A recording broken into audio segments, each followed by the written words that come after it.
विराकटाः सम्भ्रमप्रमण्डितं परिजन विलोलवीचिवल्लरी विराजमानमूर्तये तगत्तगत्तगत्तलल्ललाटपट्टभावके किशोरचन्द्रशेखरे रतिप्रतीक्षणं मम गलाधरे प्रणन्दिनी विलासबन्धुबन्धुर स्फुरद्गन्तसन्तति प्रमोदमान मानसे कृपाकटाक्षधूर्णि निरुद्धदुर्मलापदे क्वचिद्दिगम्बरे मनोविनोदहेतुवस्तुनि जटाभुजङ्गपिङ्गलस्फुरत्कणामणिप्रभ कदम्बकुङ्कुमग्रवपरिद्धदिग्वधूमुखे मदान्तसिन्दूरस्फुरत्करोत्तरीयचेतुरे मनोविनोदमद्भुतं विभर्तु भूतभर्तरि सहस्रलोचनप्रबुद्धशेषलेख शेखर प्रसूनलोलिलोरणे विदूसराभिपीठ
આપણે ઘણા શબ્દો છે આપણે માં ગાયત્રી, ગાયત્રી મંત્ર, ગુરુદેવ, શાંતિ કુંજ.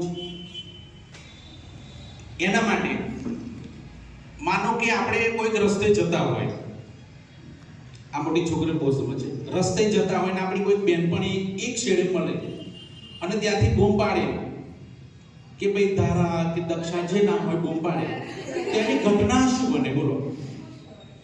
તમે શું કરશો? કાં તો તમે તમારી બેનપણી પાસે જશો ને, કાં તો એ આવશે. તો આપણે માં ગાયત્રીની જય એવી બોલાવીએ કે કે માં ગાયત્રી આપણને શાંતિકુંજ બોલાવે કે શાંતિકુંજ અહીંયા આવે? બોલીએ ગાયત્રી માત કી જય, પરમ પૂજ્ય ગુરુદેવ કી જય.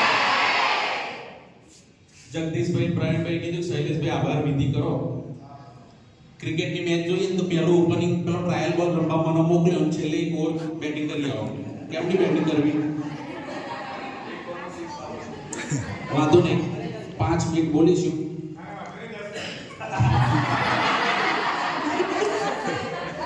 સારું, આભાર પછી મેં વાત કરું. અહીંયા જે મૂળ તમને સમજાય એનો સાર કહી દઉં. અમારી નાની છોકરીઓ માટે બહુ નવું છે, કદાચ તમે ત્યાં શિબિર ભરી હોય. આમ તો વિદાય આવે ને એટલે ખરેખર દુઃખ થાય, આમ આંસુ આવે.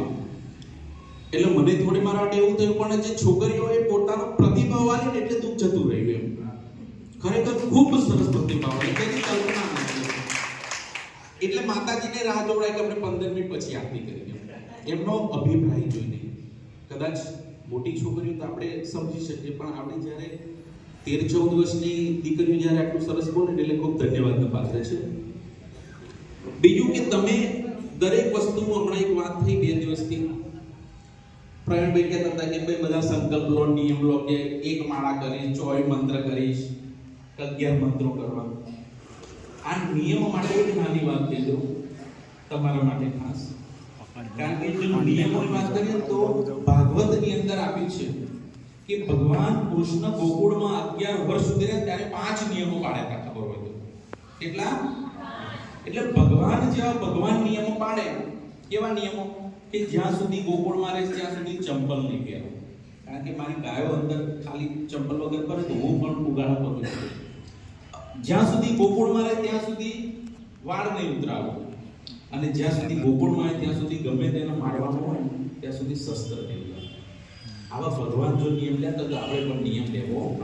ગમે તે નિયમ લો, 11 મંત્ર થાય કે 24 મંત્ર. કેવું કેમ કે ગાયત્રી એક વાણીઓ હતો, એ પતિ પત્ની બંને ખૂબ આધ્યાત્મિક. એ ભાઈ હતા, એ વાણિયા ભાઈ, એના પત્ની આધ્યાત્મિક, પણ એ ભાઈ એ માનતા નતા. એ શેઠ હતા દુકાન, એટલે શેઠ પોતે કોઈ ભગવાન કે માતાજીમાં માને નહીં, શેઠાણી એના બહુ માને. એટલે એના પત્ની અમને પોતાના પતિને કહે કે ભાઈ તમે એક નિયમ લો, આ કે હું કોઈ નિયમ લેવાનો. પછી વિચાર્યું કે મારી પત્ની બહુ મને કરે છે એટલે હું એક નિયમ લઉં. એટલે મજા કે જોક્સ માટે ભાઈ કેવો નિયમ લીધો ખબર છે? એક જ વાત સાથે કે ભાઈ આપણે આ જે સંદેશો છે, આવો ઘરે સંસ્કારવાન પેઢી જેટલી બહેનો ઘર સંસ્કાર કરવા જાય ને ત્યારે કહે છે કે આવું આવું કરવું જોઈએ, પણ ડેમો કોઈ આપતું નથી કે કેવી રીતે કરવું જોઈએ. તો એમાં ડેમો બતાવેલો છે કે ભાઈ દિનચર્યાનું પાલન કેવી રીતે કરવું જોઈએ, વિઝન ચાર્ટ બનાવવું જોઈએ, યજ્ઞ રોજ, બધાના ઓપ્શન છે. તમને એમ લાગે કે આટલું બધું તો કેવી રીતે કરાય, પણ ખાલી એક મેસેજ પહોંચાડવા માટે બધું જ આવરી લેવાની કોશિશ કરી છે. કંઈ ક્વેશ્ચન હોય, એમ થાય સમય નથી અમારી પાસે, તો એના પણ સોલ્યુશન ગુરુજી આપેલા છે. પણ બસ વાત એટલી છે કે બધાને સતયુગના આગમનની ઇંતજારી છે કે સતયુગ ક્યારે આવશે. તો આવા સંદારો આવશે ને ત્યારે સતયુગ આવશે. બીજા લાવે કે ના લાવે, આ દીકરીઓ તો ગેરંટેડ ગર્ભાધાન સંસ્કારનું પાલન કરશે જ. કેમ કે એમના જીવનમાં વણાઈ ગઈ છે આ વાતો કે શું કરવું જોઈએ. આજે ગાંધી પટેલ હતી ને, એ વખતે એની ઉંમર 18 વર્ષ પણ નહોતી. આખું બધું જ પ્લાનિંગથી માંડીને બધું જ એનો આઈડિયા હતો. સ્ક્રિપ્ટ શરૂઆતમાં લખી એણે થોડી ઘણી મિસ્ટેક હતી, આ બધી જ દીકરીઓ ભેગા થઈને મિસ્ટેક દૂર કરી છે. અને પડતી બૂમે બધી દીકરીઓ આવીને ઊભી રહે, ઘરે આનંદ કરે, મસ્તી કરે, ખાય પીવે, પણ ગજબનું કામ કર્યું છે ભાઈ. એમના માટે તો સેલ્યુટ થઈ જ જાય. 3 તાળી.